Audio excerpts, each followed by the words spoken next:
Good morning, everybody. Welcome to Transform Day One. I'm Adam Posner. This is the podcast. We're here today with our friends at Overalls, all things employee benefits, but at the next level. We're going to have a lot of incredible conversations today.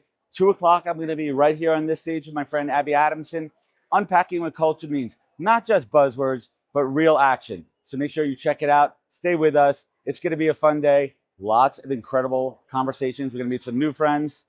We're going to hang out with some old friends, and we're just going to see where the day goes. Let's do it.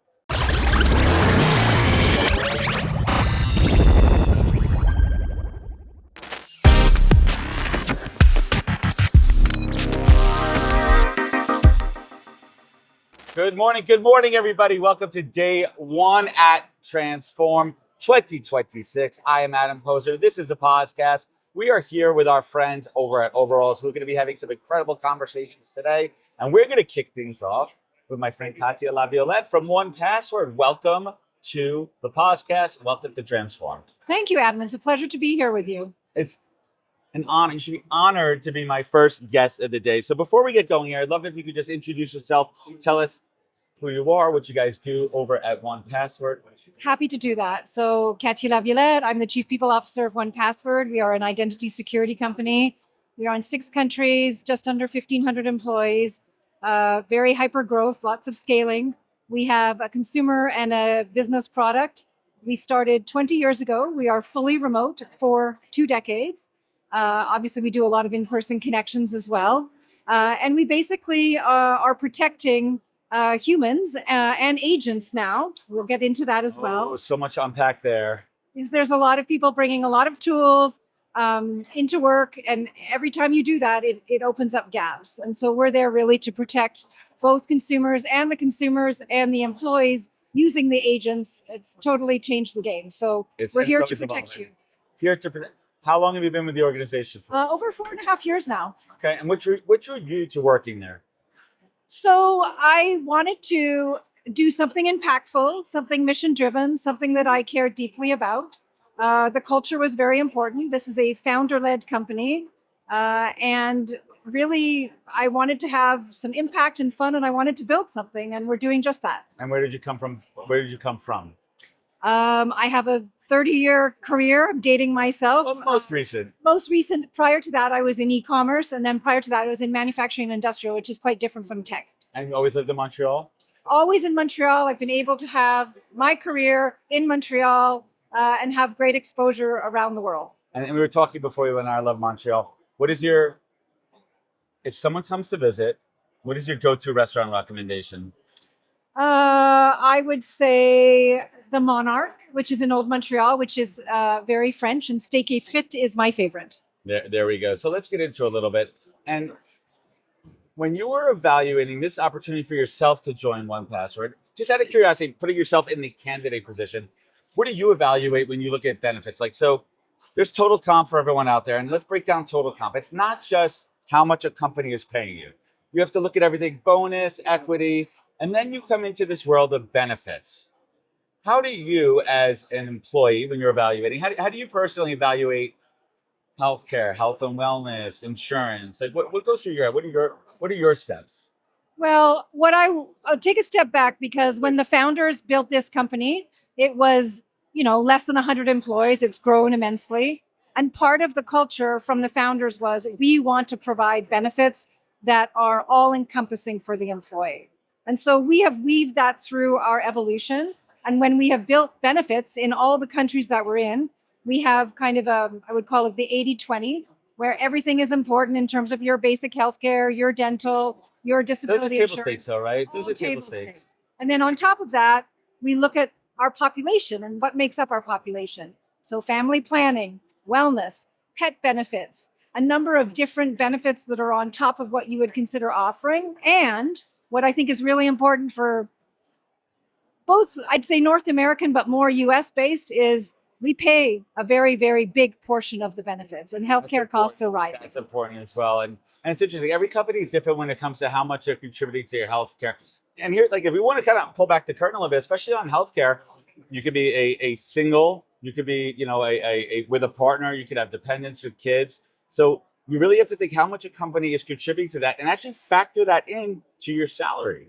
Absolutely. And not I think there's a That lot could of be folks that aren't thousands of dollars. a lot of folks are unaware of what that looks like. And I Yes. think is it how important is it for when you get to that offer stage with a candidate to actually literally break it down and itemize that for them? We have a quite an intricate offer stage, and we give the whole description of all the benefits, and then we do put a cost annually to all our employees. And so when we're rolling out our renewals, we will go through and tell them the millions of dollars we spend on them and what So it's aside worth. from the standard benefits that most folks get in your organization, what are some of the cool things that you We have pet telemedicine, which is available throughout North America because we have a big contingent of folks who love their pets. We have wellness days. We offer 4 wellness days on top of 25 days. what's a wellness thing? Wellness day is you basically there are 4 days out of the year the company shuts down for the day, and Like don't check your email. Like we if you obviously check your have email, you we obviously have urgent situations where we need to be with the customer 24/7. But for the most part, many people are taking that day off to be with their family, to be with their friends, just to take care of themselves. We have PTO, which is 25 days, no matter what, where you are, where you start. So it's a blanket approach, and it's much easier to administer. And then we're very much, from a diversity perspective, we do a lot of family planning benefits and so forth, which are very, very What are- important to our employee what are base. family planning benefits for anyone out there that's not familiar? It could be fertility benefits, a number of different things. It could be gender transformation, all those types of pieces, which cost a fair amount of money. So let me ask you this: being in the position you are, you're obviously like seeing offers come in. How important is having those type of benefits in converting a candidate to an employee? Like how much weight does that carry? Well, we actually have a whole employer branding perspective where we're very vocal about it. We provide that information up front. It carries a fair amount of weight. You want to look at the complete package. You want to look at who you're going to work for, what kind of product you're going to do, where's the company going. You also want to look at the equity offering, the compensation, and the bonuses. But the benefits are a big part. And I think there's a lot of optics to it. Yes, you want utilization. We're going to talk about utilization in a moment. But from an employer branding perspective, when you see a company offering a well-rounded package, showing that they take care of their employees outside of work, at their home, because listen, work is 24/7. I don't mean Yes, you're working that is 24/7, correct. but your work is your life, and your life is your work. And obviously, you separate. You have your work-life balance, but you need to be able to take advantage of those things that you need that are being offered to your employee. Yes. Speaking of utilization, I don't know if you have hard numbers. I don't know what you're willing to share. I'm not asking you to share anything. Like, do they take advantage of all these answers? We have very high utilization because we also offer training and awareness programs as well. And that is it's good to have this data because when you go to renewal every year, you want to ensure that you're actually offering the targeted benefits that your employees want. We also do focus groups in every country, and we actually ask them, is this something that's important to you? How do you make it easy for employees to take advantage and be aware of the benefits? There's a whole back end that my team works on in terms of just administration. And when we choose the providers, we're checking in to make sure that things are easy. They're not getting caught up in too much paperwork and so forth. And if so, it's our job to correct that. What is the onboarding and education process look like from a benefits perspective? So we actually have a unique onboarding process. Everyone starts on a Wednesday. They don't start on a Monday. So we group everyone together. Wait, I want to Yes. let's pause on this for a second. Yes. I'm smiling because I absolutely, and it's funny. I've never even thought about this. Most people start.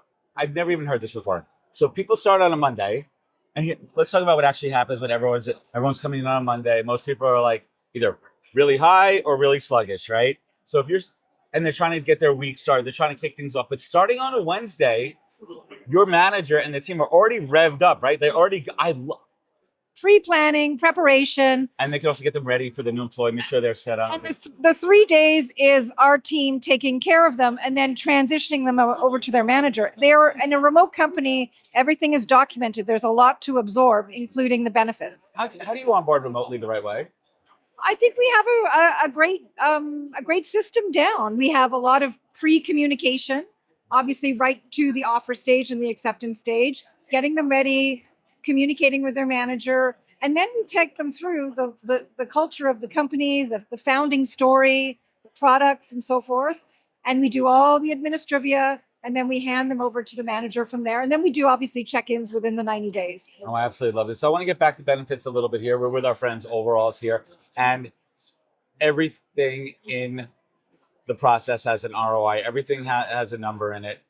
Without giving away your numbers at all, but how do you justify the ROI of investing into ancillary health and wellness benefits, personal benefits? How do you justify that ROI? How do you show the value? Because numbers are important. You're Numbers reporting are to important. shareholders, These stakeholders. are very significant benefit renewals. The costs are going up. It's something that is foundational to our culture, and we actually justify it through how it's being used. Do we have a lot of absenteeism? You can Utilization. basically look at the utilization, productivity, and so forth. And it's something we believe in. It's actually something that you should not be cutting it as a first thing when you have a cost issue. Absolutely not.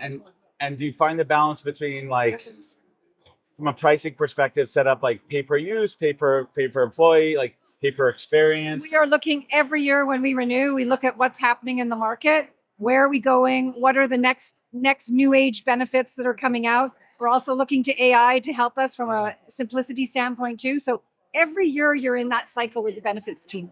Do you guys have anything similar to, I don't know if you use Overalls, I don't know if you use anything similar to Overalls, use any type of like concierge benefit wellness? We have done some services through Overalls on some targeted cases, but I am proud to say that my team is very hands-on, very white glove. So when there's an issue, we basically take the issue, and we're lucky to do that with a team of 1,500 across 6 countries, and we will individually take care of an employee issue. What do you think was one of the most interesting use cases of one of those kind of concierge benefits? I think when there is flooding, when there's a major disaster, when we have employees in a certain area, that's when these kind of benefits are important. And people really they remember that you take care of them. I truly believe time is currency, right? And I think that especially for any executive within the organization, even anyone at any level within the team, any way that you could give them time back during their day. It could be simple things. It could be something as simple as my son broke his iPhone and I don't have time to wait on the insurance, because time, let's call it what it is, time is money, time is productivity. Correct. So if you're able to give your employees those time back, and not just the time to be productive with the ROI back to the organization, but peace of mind, because that's their mental state. They're going to be a happier employee. Absolutely. How do you, as a people leader, and how do you stay in touch with 1,500 employees? How do you keep your finger on the pulse of culture and vibes, and especially being remote? You're not in the office. How do you do that? We actually, in the last couple of years, we travel around a lot. Every city that the executive goes to, we bring all the employees together. We have obviously all hands, a lot of face-to-face, more physical meetings that are important because you want to keep your pulse on it. But I've been lucky. I've been here 4.5 years. Like I interview every single VP that comes in the door, and I think it's important as a leader to get out and to get to know the employees and to be available. All right, let's have some fun here. I want to throw it back to some old school podcast questions. I love when I have people leaders in front of me. What's that go-to? All right, let's backtrack for a second.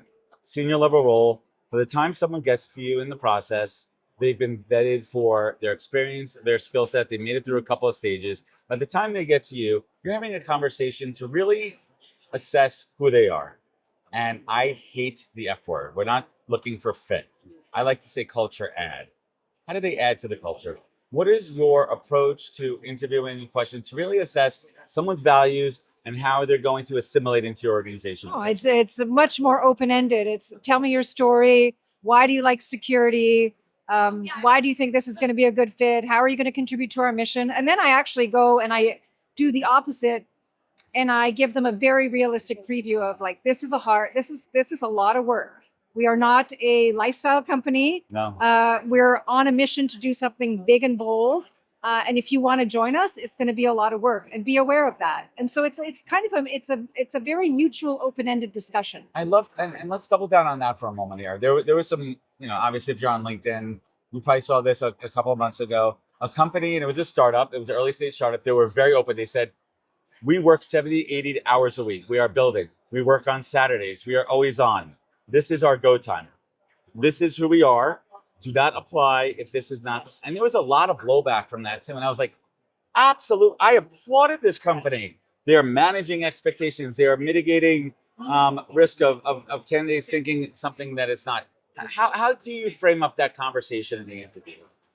Well, we actually have shifted in the last year and a half to actually be in our boilerplates, all our materials. We actually say 1Password might not be the place for you. And that's part of the interview process, is to really explain how things work. And actually working remotely, Adam, is not for everyone. Let's And talk about so, that a little bit. well, in my interviews, I talk about how it can be challenging. It can be lonely sometimes. Yes, you can have face to face. You will do a lot of travel. And working remotely is not the same as in the office. So No. there's huge benefits of coming into a remote company from a flexibility standpoint. Your example of when someone's lost their phone, they need to go off and get it. Well, they Take can care go. of it. You have your time. And you have your objectives. You need to complete them. So that's a real positive. But you have to really be self-aware and manage your time. How do you build, maintain a culture and a vibe remotely? What are some of those cheat codes? How do you keep everyone? How do you keep the vibes high remotely? Well, you become very intentional about documenting, about having specific communication vehicles. Everyone does. We do all company, all hands. Everyone in their function does all hands. We bring everyone together, all in person, at the beginning of the year, in person for the sales, and also remotely for the rest of the team. And then every person in the company will come together at least, at a minimum, once a year.